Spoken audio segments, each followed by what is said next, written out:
Hey there, Autism Fitness founder Eric Chessen, leading the movement for movement and bringing you another edition of Autism Fitness Tuesday training, where I take a strategy, a concept, a practice, something that we use in autism fitness programming to great success for our autism and neurodivergent athletes and bring it to you in a meaningful and workable way.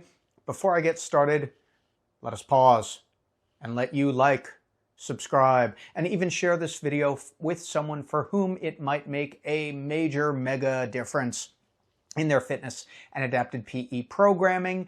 And with that, in this edition of Autism Fitness Tuesday training, I'm going to be talking about the environment. So the environment in which we are training our athletes is going to be conducive to, or sometimes work against, the physical, adaptive, and cognitive experience of our athletes, but fortunately, there are some measures and some practices that you can take and implement that will make the environment as sensory friendly as possible. Now, when we talk about sensory friendly, what we want to establish is an environment in which the athlete can remain focused, can be as little or as least dysregulated as possible. And if they are dysregulated or distracted, it is as safe an environment as possible as well. And there are a couple of keys that I've taken away in my 20 plus years of programming for the population. And this starts out in the beginning of my career working in homes of varying sizes and having the ability or inability to set up the environment in a way that was as least distracting as possible and as inviting as possible for the athlete to be able to focus on what we were doing. So certainly there are some things that we want to avoid, like having very bright fluorescent lights as an obvious one, or very loud music as another obvious one. Some people like that when they're training. Most people these days are wearing AirPods or earbuds or headphones anyway. So, which actually can be a great social benefit for a lot of our athletes in destigmatizing a lot of things as well. So we'll use that as an enhancement. So we want to keep, as far as we can, we want to keep lighting relatively low, as much natural light as possible. We want to keep noise to a minimum because I, as a coach, don't want to be competing with loud music or with a lot of echoes, with a lot of sound going on. So it's also important. Now, sometimes you have control over this, sometimes you don't, in choosing where we're going to run the fitness program. So like an Olympic lifting hall or powerlifting hall for many of our autism and neurodivergent athletes, not all of them, especially if we have some neurodivergent powerlifters or Olympic lifters, but generally speaking, it's not going to be the best environment because there's a lot of, loud crashing. It's unpredictable. The noise is coming from different places. So we probably want to choose a more controllable environment, at least from a noise and light perspective. The other thing, and there's a big thing that is often ignored, and this is more controllable, is clutter. Having only the equipment and tools that we need at any one given time. So let's say you're running a session in home and you have your medicine balls and your resistance bands and your sandbags and your sandbells and your dumbbells all with you. It may make sense to hold off on introducing or having out the equipment that you don't need right now in favor of just having the stuff that you need right now. It's kind of a minimalist approach to training. I only need this out, so I'm only going to use this right now. If an athlete requires some type of reinforcer in the form of screen time, or if they have a visual schedule, or there's something else that is that's supporting their adaptive needs and their cognitive needs, certainly we want to have that out and available to them. If there's something that the athlete is going to perseverate on, then we may want to keep it a little bit out of range unless the athlete requests it as well. I have an interesting story about this. So I often utilize visual schedules for my athletes because they are a great way to be able to demonstrate to the athlete what's going on, give them choice about, do you want to do the squat first, do you want to do the overhead press first, and to give them a semblance of sequencing and time passing. So how much time is left, how many exercises are left as well. Recently, I had an athlete who, even though the visual schedule was working really well for him, so I had it up on a dry erase board, he was taking liberties with it. So we would go over to the dry erase board and then he would start drawing all over it because this is highly reinforcing for him. Unfortunately, what that does is it's starting to limit some of the time that we have for the exercises and the coaching themselves, which are really important to the exercise program. So what I did was I made an adjustment where he was able to check the exercises off, but then he would give me back the dry erase marker so that what should have been 15 seconds didn't turn into 15 minutes of drawing on the board. So that's another environmental consideration of the visual schedule, how much time we're going to spend on the visual schedule, where the visual schedule is going to be. Is it going to be already set up? Or is it going to be something that the coach and athlete set up along the way? Do we want to show one exercise at a time? Do we want to show all the exercises all at once? Again, that's going to depend on that particular athlete. And, you know, there are some better strategies that will come about after you've been working with an athlete for a few sessions. So light, noise, these are certainly things that are important. Oftentimes, you know, if it's your place, if it's your home, if it's your facility, then you're in control of these. And then space. We want to map out or have visual barriers or visual demonstrations of this space. I've been asked many times in the past of how much space is actually needed. And the reality is, for effective strength training, you don't need a lot of space to squat and push and pull and press. You may need a little bit more space to carry. So if we're doing farmer's walks with an athlete, if we're doing heavy carries, even sled pushes and sled drags, obviously you're going to need a little bit more space.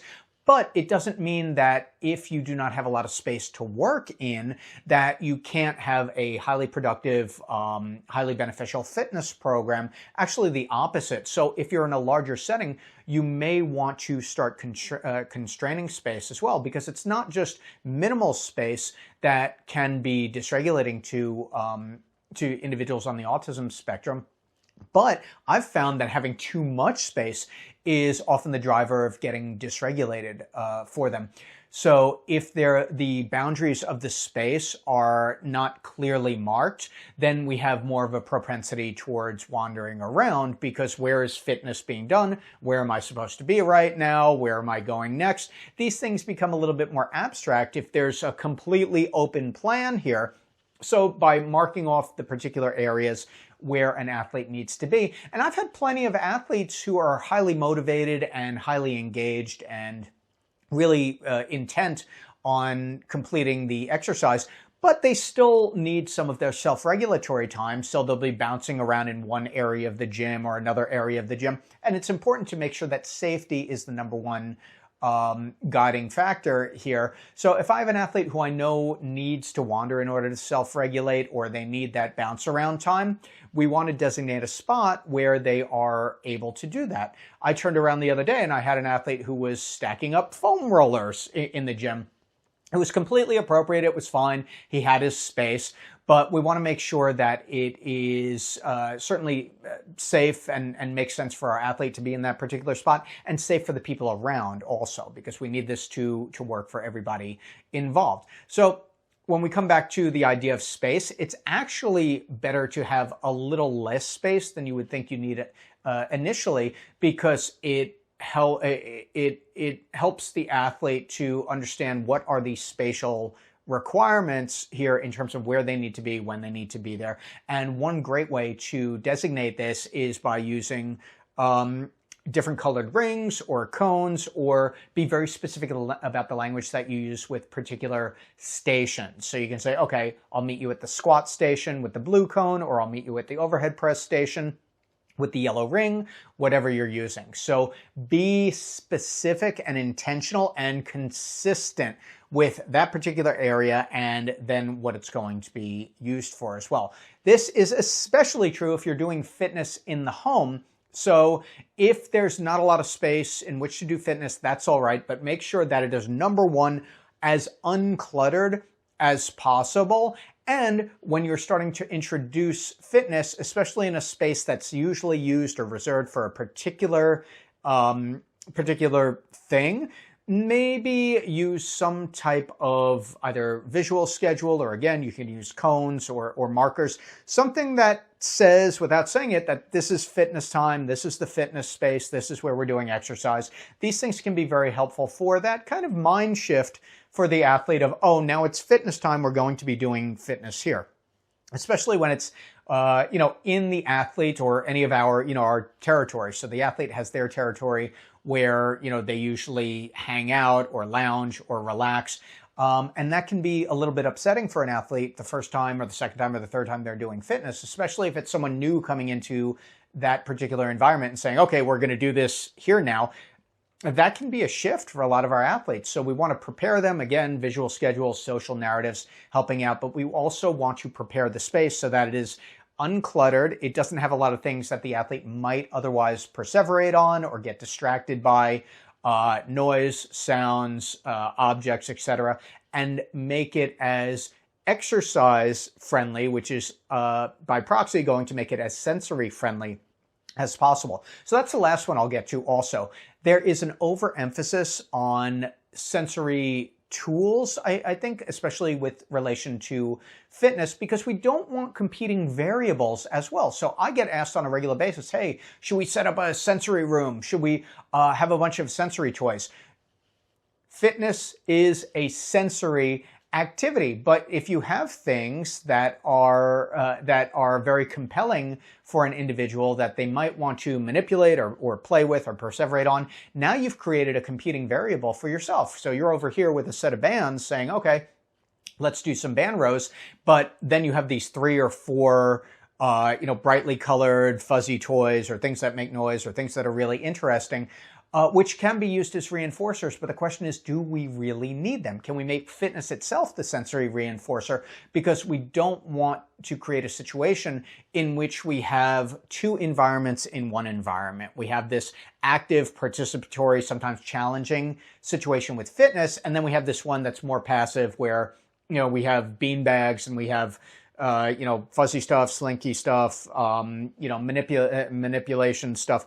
So the question is, do we really need all of the extra sensory stuff? Can that be done later after the fitness session? Does it make sense? And do we want to start, joining these 2 things in a way that's not going to enable our athletes to get the most out of that fitness session, because now they're torn between the sensory room stuff, which is a little bit more passive and soothing, and the strength and fitness stuff, which, yes, there's active participation, but can be made meaningful and reinforcing for that individual. So I hope this cleared up maybe a little bit of misconception or guided you towards making better decisions about fitness environments. Again, with light and noise, we want to keep naturalistic light. We want to keep noise to a minimum so that we're not competing with music or TV for our instructional time, and so the athlete can effectively process the information that we're giving them. I err on keeping it really low key so that the athlete and I can develop a rapport, and it's not at odds because so many other things are going on at once. And of course, it's perfectly fine when an athlete needs a self-regulatory break as well. I've found the majority of the time the athlete just needs a little bit of wandering time, so we want to create a literal safe space where they can wander. We don't want a lot of equipment around, especially if it's fitness equipment like barbells, dumbbells, plates, anything that would stub a toe or is easily knocked into, or things that we want put away. The cleaner, the more open the environment within reason is going to be conducive to success. And we also just want the tools or the equipment that we need right now out so that the athlete can focus as best as possible, and so that we can focus as best as possible. Keep the visual schedule where the athlete can actually see it, and if the visual schedule gets overwhelming or the athlete starts perseverating on it, maybe we only utilize the visual schedule when they need it in between sets of activity or sets of exercise, so that the athlete can cross it off or we cross it off for the athlete, and they can make their next decision about which exercise they want to do third or fourth or fifth or sixth that sort of thing. So again, I hope this has been helpful. If you are ready to join the movement for movement and become an Autism Fitness Certified Pro, head on over to autismfitness.com. You can learn all about the pro course, all about the expert course, all about our Autism Fitness Site Certification for schools, for ABA clinics, for residential facilities that want to bring fitness to the forefront of their offerings. And I'd love to know your comments. Leave them below. And of course, like, subscribe, share. I think that's everything now. I'm Autism Fitness founder Eric Chessen, leading the movement for movement. Thank you very much for watching.